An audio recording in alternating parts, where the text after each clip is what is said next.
welcome to episode 70 of Piv's NXT Point of View podcast. My name is Bill Pivots. So this week there was only 3 matches, but there was a lot that went on throughout the night. After the opening video, the show kicked off with Alexa Bliss and Carmella. There was some trash talking between the two women, but Alexa had the upper hand early. Carmella came back with a nice head scissors. They went back and forth for a little bit with some rest holds.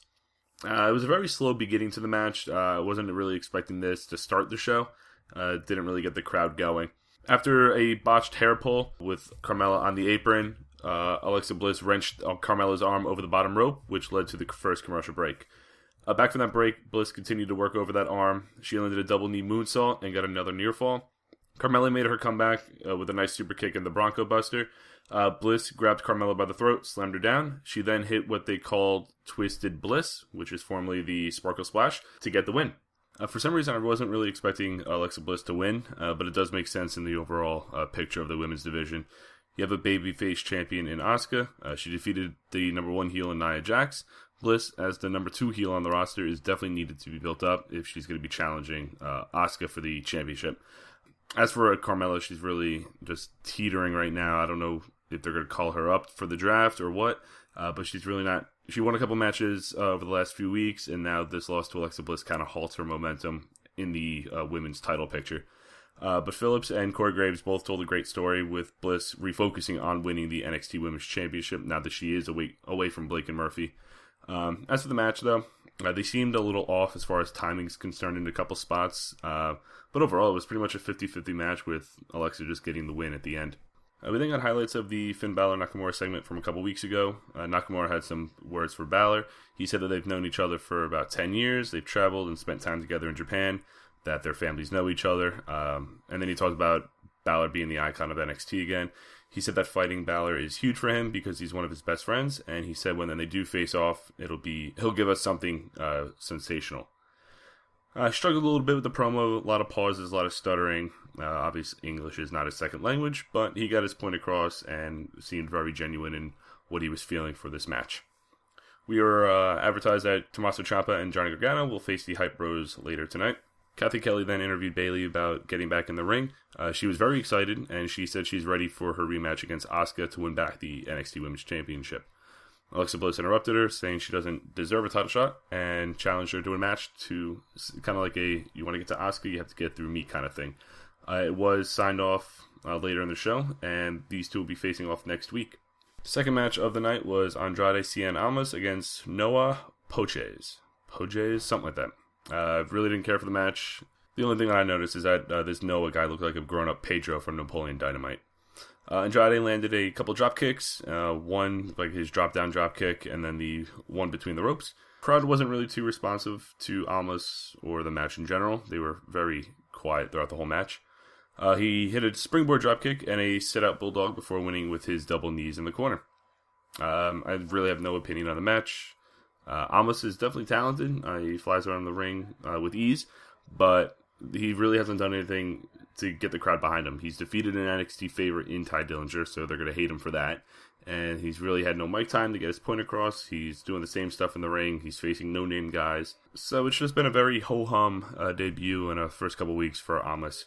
Andrea then interviewed Austin Aries about his attack on Noah Jose. He said that Jose's done nothing, and the crowd still goes crazy for him. The fans chant Aries sucks, and then he said that the crowd sucks. He said that what he does from now on, it's on the NXT crowd. We then got Finn Balor's comments on the match and Nakamura himself. He said that Nakamura took him under his wing as he went to Japan, helped him learn to adapt, and he said he got goosebumps when the announcement of Nakamura joining NXT. And with that, he wanted to return the favor and help Nakamura adapt in NXT and in America. We were shown American Alpha entering the arena earlier in the night, and the announcement, obviously, of Bliss and Bayley for next week. Third and final match of the night was the Hype Bros against Tommaso Ciampa and Johnny Gargano. We had a loud Johnny Wrestling chant to start. Mojo tossed Gargano with ease early. Ryder followed it up with a springboard splash. Ciampa got the hot tag, and Ryder hit him with a jumping neckbreaker. Mojo pulled the rope down and sent Ciampa to the outside. Ryder hit a dropkick connecting with Ciampa. Gargano sent Ryder to the outside and landed a dive through the ropes, but Mojo followed it up with a clothesline, and leading to the first commercial break. Ciampa made the hot tag, but Ryder followed it up with a missile dropkick. He tagged in Mojo, and he landed 3 shoulder blocks in the corner. Gargano prevented them from hitting the Hype Rider and superkicked Mojo on the outside. Ciampa got a near fall on Ryder after a discus elbow. Gargano and Ciampa were setting up for a double superplex, but Mojo powerbombed them both. Ryder connected with the elbow drop, but Gargano kicked out. Ciampa blocked the broski boot, and they hit their double super kick in the middle of the ring to get the win. After the match, Gargano grabbed the microphone and reminded us that they defeated the Revival a few weeks ago, and they are owed a NXT Tag Team title shot. At this point, American Alpha walked down. They made their entrance. Gable said that they're not next in line for anything. He said that if and when they get a title shot, it'll be against them and not the Revival. Jordan also mentioned that they're going to get their revenge on the Authors of Pain as well. And it was at this point the Revival made their entrance. Dawson said that they're calling the shots and neither team's getting a tag team title shot. Dash Wilder said some things making fun of both teams, and William Regal joined the fray here. He said that he dictates the terms, not the Revival, and he said that Gargano and Ciampa are due for a title shot, but it will be a little later down the line. But in the immediate future, he announced that the Revival will face American Alpha in a 2 out of 3 falls match next week for the NXT Tag Team titles. Gargano and Ciampa shook American Alpha's hands, they left the ring, and Authors of Pain attacked American Alpha again from behind. Ciampa and Gargano tried to help, but they were sent to the outside by the Authors of Pain. American Alpha tried fighting back. Gordon actually suplexed one of them, but their size was too much, and they laid both of them out with the leg sweep clothesline combo. They walked up the ramp, joining Paul Ellering, who was waiting for them, and the show came to a close.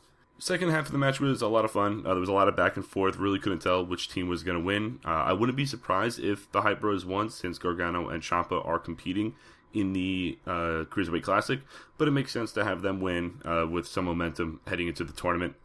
Either way, I like the match. The tag team division in NXT is the best it's been in a long time. So Gargano and Ciampa getting a win gives them one more reason to get an NXT tag title shot. As far as the post-match stuff, there was a lot to digest here. Obviously, Gargano made a great point, saying that they defeated the champions. They're deserving of a title shot. American Alpha obviously are getting their title shot because it's written in the contracts everywhere that if you lose your title, you get a title shot. The Revival did well on the mic. I liked it a lot, acting very cocky, but still trying to avoid either team, saying that neither one of them have done anything to deserve a shot. Regal making the announcement of the 2 out of 3 falls match. Another great announcement. That match, we've seen 2 great matches for the tag titles of the previous 2 takeovers, so this match should be nothing less than spectacular. And the Authors of Pain reintroducing themselves to American Alpha made sense. I would have preferred the show ending with American Alpha just standing in the ring, but having the heel tag team just lay out the former champs again was a nice visual as well. As for the show overall, it was pretty average. The women's match was good, a little botchy in a couple spots. Really didn't care for Almas's match. Tag match was fun, and the post-match stuff was pretty great. Next week, we have Bayley and Alexa Bliss and the Revival and American Alpha in a 2 out of 3 falls match for the tag team titles, which, again, should be amazing. Alright guys, thanks for joining me here.